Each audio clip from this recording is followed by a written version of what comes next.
Anda kembali bersama kami di Sapa Indonesia Malam. Saudara, SDN 4 Taman Sari di Lombok Barat, NTB punya keunikan tersendiri karena dibangun dengan menggunakan bata dari plastik daur ulang dicampur dengan kayu. Sekolah ini diklaim tahan guncangan gempa.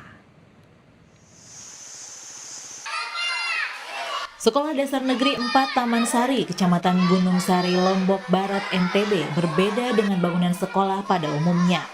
Sekolah ini konstruksinya menggunakan bata dari plastik daur ulang dan diklaim tahan guncangan gempa. SDN 4 Taman Sari Lombok Barat sempat rusak parah saat gempa besar melanda Lombok tahun 2018. Hampir 3 tahun siswa belajar di tenda darurat. Namun kini bangunan sekolah berdiri kembali dan menjadi sekolah pertama di Asia yang dibangun dengan bahan daur ulang. Pembangunan sekolah ini dilakukan Yayasan Classroom of Hope. Bata plastik daur ulang dikirim langsung dari Finlandia. 6 ruang kelas dibangun selama sebulan dari pengerjaan fondasi, pemasangan bata eco-brick untuk tembok ruang kelas hingga pemasangan atap yang dikerjakan oleh 18 pekerja. Bangunan ini kayak kita memasang Lego itu modelnya. Permainan Lego itu. Jadi tinggal disusun-susun. Ya, begitu fondasinya sudah jadi, hanya tukang tinggal merangkai saja. Enggak seperti pengerjaan gedung pada umumnya yang memakan waktu yang agak lama. Para siswa mengaku bisa belajar dengan nyaman dan makin semangat untuk pergi ke sekolah barunya. Nyaman. Gimana nyamannya seperti apa? Sejuk gitu, sejuk dan Aman. mudah, ya aman Sejuk, apalagi dan tidak mudah terganggu. tidak mudah terganggu. Ya. Sejak Juni 2021 hingga sekarang, Yayasan Classroom of Hope sudah membangun 11 sekolah dan 4 rumah di kawasan Lombok, Nusa Tenggara Barat. Selain tahan gempa, penggunaan bata plastik daur ulang bisa menjadi salah satu solusi pemanfaatan limbah plastik menjadi sesuatu yang berguna. Fitri Rahmawati, Kompas TV, Lombok Barat. Saudara, SDN 4 Taman Sari di Lombok Barat, NTB dibangun dengan menggunakan bata dari plastik daur ulang. Bangunan sekolah ini juga diklaim tahan guncangan gempa. Bagaimana awalnya sekolah ini bisa dibangun dengan memanfaatkan plastik daur ulang? Kita akan tanyakan kepada Syarifuddin, guru SDN 4 Taman Sari Lombok Utara. Pak Syarifuddin, selamat malam. Selamat malam. Kita juga akan sapa Pak Jimmy Hutasoid, ini adalah Ketua Yayasan Classroom of Hope. Selamat malam Pak Jimmy. Selamat malam. Saya ke Pak Jimmy dulu. Pak Jimmy, apa alasan Classroom of Hope ini memilih kota Lombok untuk kemudian jadi fokus pembangunan kelas sekolah ini?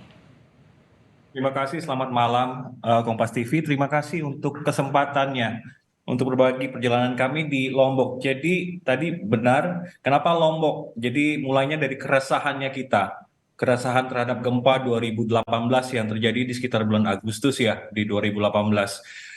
Sekedar memberikan konteks itu saja bahwa ketika gempa terjadi ada lebih dari 1.000 sekolah terdampak di Lombok dan lebih dari 200.000 murid terdampak akibat hilangnya sekolah atau kelas-kelas mereka saat itu. Bahkan sampai hari ini pun masih ada sejumlah sekolah yang masih anak-anaknya masih belajar ala kadarnya di tempat yang tidak semestinya. Baik, Pak Jimmy, dari lebih 1.000 sekolah yang tadi Anda sempat katakan rusak berdasarkan data akibat gempa, apa kriteria sekolah tertentu yang kemudian harus diperbaiki oleh Classroom of Hope?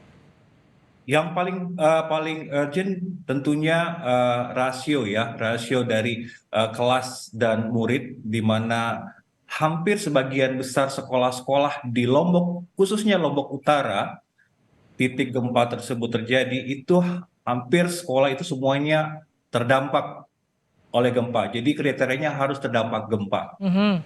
Artinya kerusakannya berapa persen sampai kemudian sekolah itu dipilih untuk dibangun? Terdampak berapa persen itu kita kalau lihat datanya sendiri saat ini Mbak, jadi masih ada 200 sekolah yang masih perlu support ya. Oke. Dari gempa itu. Jadi semua sekolah yang terdampak gempa, persentase buat kami adalah yang kedua. Tapi bagaimana kemudian mengembalikan murid-murid dan para pengajar untuk kemudian mendapatkan akses pendidikan di tempat yang semestinya, itu yang kemudian menjadi tolak ukur kami menentukan bahwa sekolah itu berhak dan wajib kami bantu. Oke, saya ke Pak Syarifuddin. Pak Syarifuddin, lingkungan sekolah, terutama ruang kelas yang nyaman itu kan jadi salah satu faktor pendidikan itu kemudian dapat terlaksana dengan baik. Apa yang dirasakan anak-anak murid setelah kemudian dapat ruangan kelas baru yang dilakukan Classroom of Hope ini? Ya, terima kasih. Jadi untuk anak-anak sendiri, yang pertama kali mereka rasakan tentunya adalah kebahagiaan dalam pembelajaran. Sebagaimana kita ketahui sebelum adanya bangunan ini, itu ruang kelas kami, ruang kelas darurat, bisa dibilang sangat panas, sangat sempit. Ruangannya pun hanya disekat menggunakan triplek. Jadi untuk pembelajaran dari kelas 1 ke kelas sebelahnya pasti akan terganggu.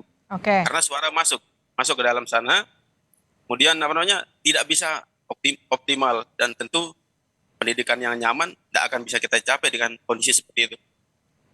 Ini ada berapa kelas di SDN 4 Taman Sari yang dibangun ulang? Ada 6 kelas. Oke, semuanya sudah jadi sekarang ya? Semuanya sudah jadi, sudah sempurna, dan alhamdulillah baik, bagus. Saya mau tanya Pak Syarifuddin, bedanya dulu ketika bangunan kelas itu menggunakan tembok sebelum gempa dengan sekarang setelah menggunakan bahan daur ulang ini, apa bedanya Pak? Kalau dari pandangan saya, itu dari sisi visualnya pertama itu udah kelihatan jauh berbeda. Terlihat lebih estetik, lebih indah, lebih bagus. Bahkan dari rekan-rekan kami di sekolah-sekolah lain, terutama yang di luar Pulau Lombok, selalu beranggapan, oh ini sekolah elit ya.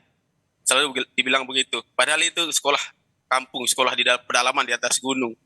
Jadi dari tampilan saja sudah kita merasakan sangat luar biasa. Oke, di luar sisi tampilan, dari sisi fungsi, kalau tadi pakai triplek itu bisa kedengeran satu sama lain dengan alat ini atau dengan bahan daur ulang ini masih kedengeran nggak Pak?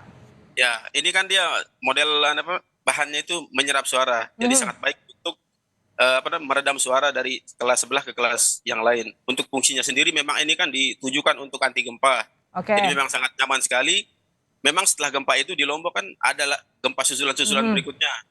Dengan adanya bangunan ini, sedikit tidak membuat kami terlalu khawatir ketika ada gempa yang mungkin tidak terlalu besar. Tapi kalau dulunya sekiranya kita pakai gedung tembok, yang bata itu, gempa sedikit saja anak-anak sudah berhamburan. Dengan adanya bangunan ini sedikit tidak terlalu, ketakutannya tidak terlalu besar gitu untuk ketika adanya gempa-gempa yang berikutnya gitu. Oke, kalau musim hujan gimana Pak? Kabarnya ini air bisa masuk lewat celah-celah dinding. Terganggu nggak anak-anak belajar? Ya, sebenarnya kalau memang lokasinya di tempat yang baik, mungkin mungkin itu akan bisa dihindari. Cuman di sekolah kami ini kan dia tanahnya itu seperti tanah yang kalau hujan besar airnya itu akan keluar dari sisi belakang sekolah. Nah, itu tidak diimbangi dengan pembangunan untuk menyekat air masuk di celah-celah bangunan ini kan ada celah-celahnya itu tidak rapat. Jadi air itu akan masuk dari situ, dari sumber yang keluarnya air tanah yang masuk merembes itu akan masuk ke celah-celah yang di pondasi paling bawah, paling dasar. Itu akan masuk lewat situ. Akhirnya air akan menggenang di dalam kelas. Tetapi tidak semua kelas, hanya 1 kelas, 2 kelas di titik di mana air itu keluar. Air itu keluar seperti mata air gitu. Oke, itu membahayakan, mengurangi fungsi atau seperti apa Pak? Kalau untuk membahayakan mungkin tidak, cuman mengganggu kegiatan kelas. Anak-anak ini sebenarnya sudah terbiasa, namanya anak gunung kan sudah terbiasa bermain dengan air.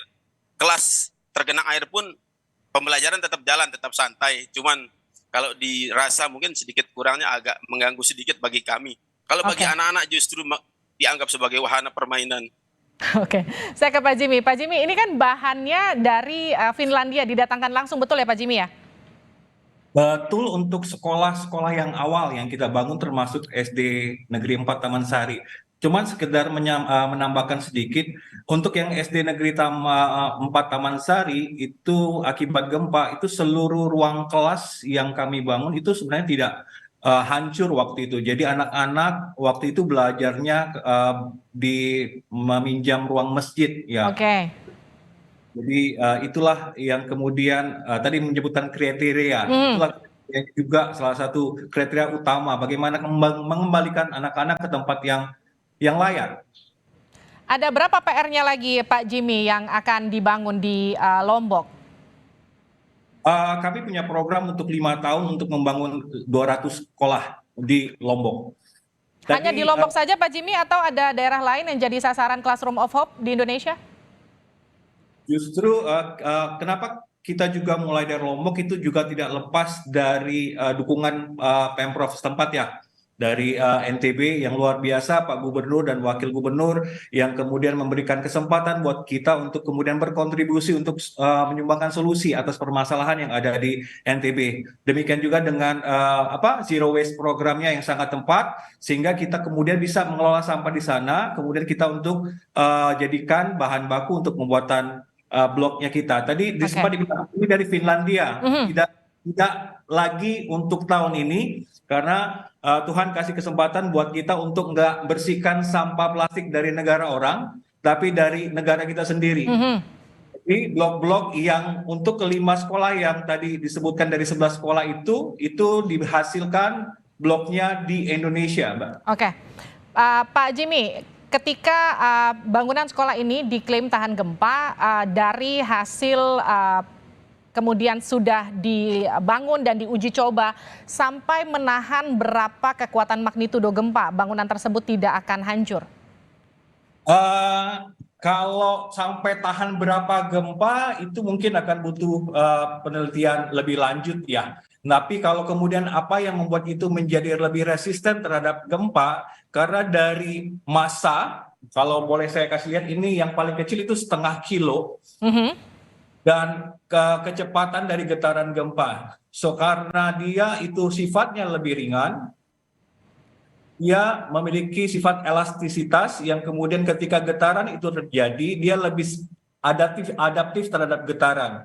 Dan satu hal yang juga sangat penting untuk disampaikan bahwa salah satu faktor banyaknya korban ketika gempa terjadi pada bahan-bahan bangunan konvensional adalah berat dari bangunan yang terbuat dari batako atau batu bata.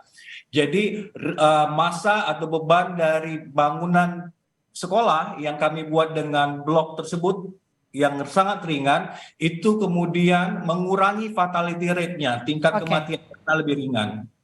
Ya, menciptakan sarana prasarana pendidikan yang kemudian bisa optimal dinikmati oleh para pelajar ini kan sesungguhnya tanggung jawab pemerintah. Tapi kita apresiasi Classroom of Hope, terima kasih telah memperhatikan pendidikan di Indonesia. Kita tunggu semoga tidak hanya di Lombok tapi juga di daerah-daerah lain di Indonesia yang juga membutuhkan perbaikan sarana prasarana sekolah khususnya bangunan kelas. Terima kasih Pak Jimmy Hutasoid, Ketua Yayasan Classroom of Hope. Terima kasih juga Pak Syarifuddin, Guru SDN 4 Taman Sari, Lombok Utara. Terima kasih. Selamat Saudara, usai jeda di Sapa Indonesia Malam, Ketua Umum dan Pengurus